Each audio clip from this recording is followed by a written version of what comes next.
Hey besties, just a reminder that my pins are now available for pre-order on my website, which will be linked below. And a little announcement, I am reviving my second channel and turning it into a live gaming channel. I'm going to be live on this channel tomorrow at 12 p.m. Central Standard Time. You can find it linked below as well. The channel name is Flesh Lives. We're going to be playing Minecraft, so I hope to see you there. Now, back to the video. Smile Dog. I first met in person with Mary E. in the summer of 2007. I had arranged with her husband of 15 years, Terrence, to see her for an interview. Mary had initially agreed, since I was not a newsman, but rather an amateur writer, gathering information for a few early college assignments, and, if all went according to plan, some pieces of fiction. We scheduled the interview for a particular weekend when I was in Chicago on unrelated business, but at the last moment, Mary changed her mind and locked herself in the couple's bedroom, refusing to meet with me. For half an hour, I sat with Terrence as we camped outside the bedroom door, I listening and taking notes while he attempted fruitlessly to calm his wife. The things Mary said made little sense, but fit with the pattern I was expecting. Though I could not see her, I could tell from her voice that she was crying. And more often than not, her objections to speaking with me centered around an incoherent diatribe on her dreams, her nightmares. Terrence apologized profusely when we ceased the exercise, and I did my best to take it in stride. Recall that I wasn't a reporter in search of a story, but merely a curious young man in search of information. Besides, I thought at the time I could perhaps find another similar case if I put my mind and resources to it. Mary E. was the sysop for a small Chicago-based bulletin board system in 1992, when she first encountered Smile.jpg, and her life changed forever. She and Terrence had been married for only 5 months. Mary was one of an estimated 400 people who saw the image when it was posted as a hyperlink on the BBS, though she is the only one who has spoken openly about the experience. The rest have remained anonymous, or are perhaps dead. In 2005, when I was only in 10th grade, Smile.jpg was first brought to my attention by my burgeoning interest in web-based phenomena. Mary was the most often cited victim of what is sometimes referred to as Smile.dog. The being Smile.jpg is reputed to display. What caught my interests, other than the obvious macabre elements of the cyber legend and my proclivity toward such things, was the sheer lack of information, usually to the point that people don't believe it even exists other than as a rumor or hoax. It is unique because, though the entire phenomena centers on a picture file, that file is nowhere to be found on the internet. Certainly many photo-manipulated simulacra litter the web, showing up with the most frequency on sites such as the image board 4chan, particularly the X-focused paranormal subboard. It is suspected these are fakes because they do not have the effect the true Smile.jpg is believed to have, namely sudden onset temporal lobe epilepsy and acute anxiety. This purported reaction in the viewer is one of the reasons the phantom-like Smile.jpg is regarded with such disdain, since it is patently absurd. Though depending on whom you ask, the reluctance to acknowledge Smile.jpg's existence might be just as much out of fear as it is out of disbelief. Neither Smile.jpg nor Smile.dog is mentioned anywhere on Wikipedia, though the website features articles on such other, perhaps more scandalous shock sites as hello.jpg or 2 girls 1 cup. Any attempt to create a page pertaining to smile.jpg is summarily deleted by any of the encyclopedia's many admins. Encounters with smile.jpg are the stuff of internet legends. Mary E's story is not unique. There are unverified rumors of smile.jpg showing up in the early days of Usenet, and even one persistent tale that in 2002 a hacker flooded the forums of humor and satire website Something Awful with a deluge of smile.dog pictures, rendering almost half the forum's users at the time epileptic. It is also said that in the mid to late 90s that smile.jpg circulated on Usenet and as an attachment of a chain email with the subject line, "Smile, God loves you." Yet despite the huge exposure these stunts would generate, there are very few people who admit to having experienced any of them, and no trace of the file or any link has ever been discovered. Those who claim to have seen smile.jpg often weakly joke that they were far too busy to save a copy of the picture to their hard drive. However, all alleged victims offer the same description of the photo: a dog-like creature, usually described as appearing similar to a Siberian husky, illuminated by the flash of the camera, sits in a dim room, the only background detail that is visible being a human hand extending from the darkness near the left side of the frame. The hand is empty, but it is usually described as beckoning. Of course, most attention is given to the dog or dog creature, as some victims are more certain than others about what they claim to have seen. The muzzle of the beast is reputedly split in a wide grin, revealing 2 rows of very white, very straight, very sharp, very human-looking teeth.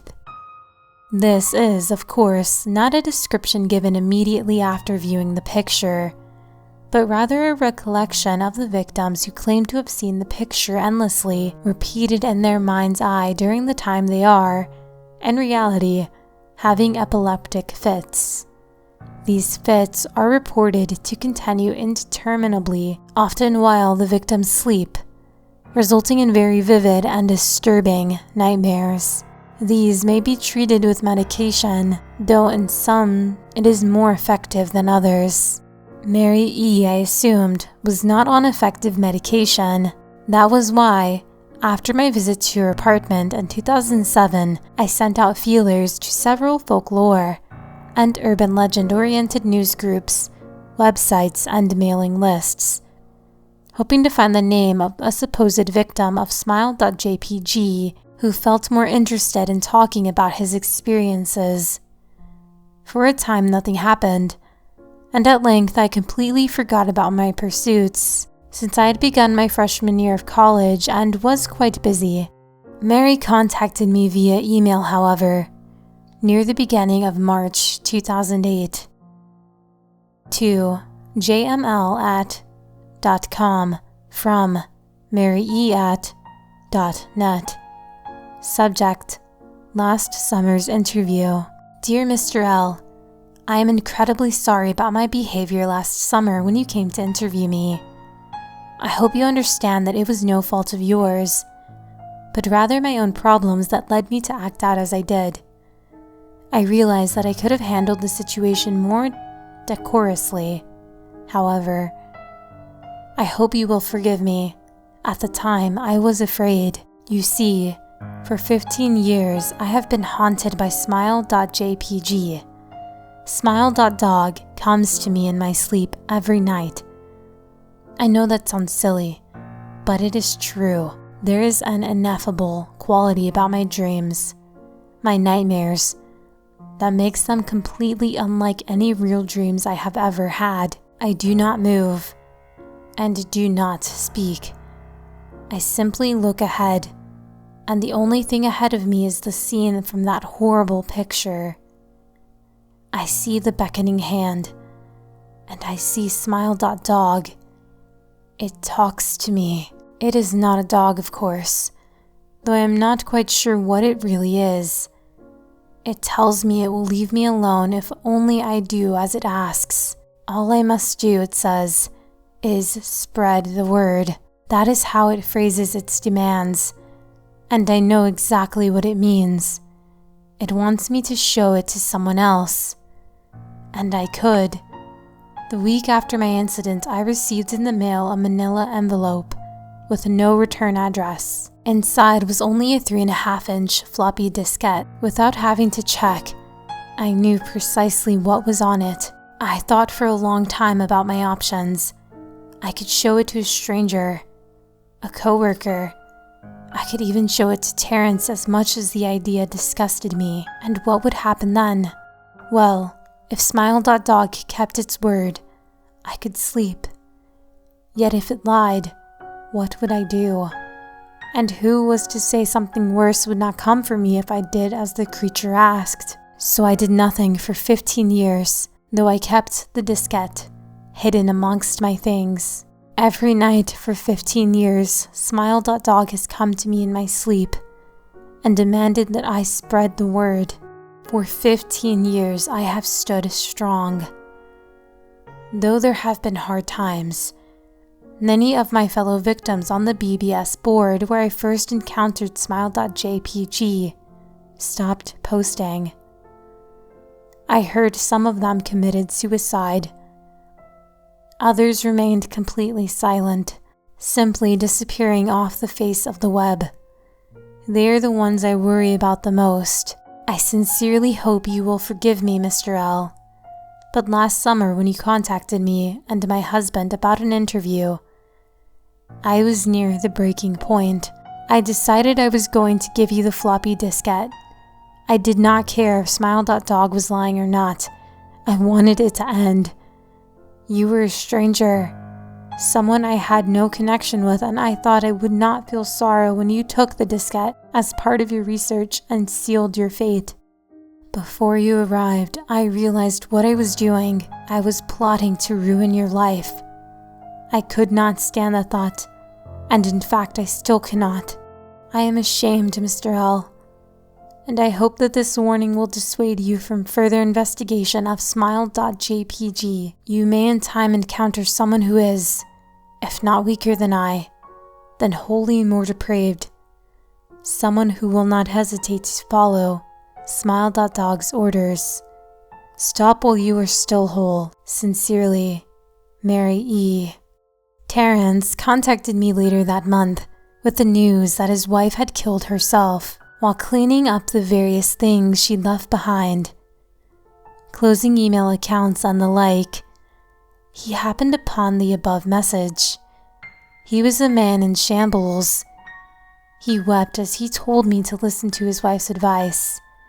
He found the diskette he revealed and burned it until it was nothing but a stinking pile of blackened plastic.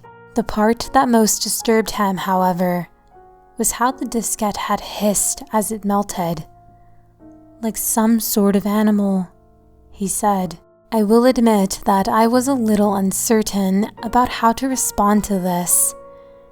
At first, I thought perhaps it was a joke, but the couple belatedly playing with the situation in order to get a rise out of me. A quick check of several Chicago newspapers' online obituaries, however, proved that Mary E. was indeed dead.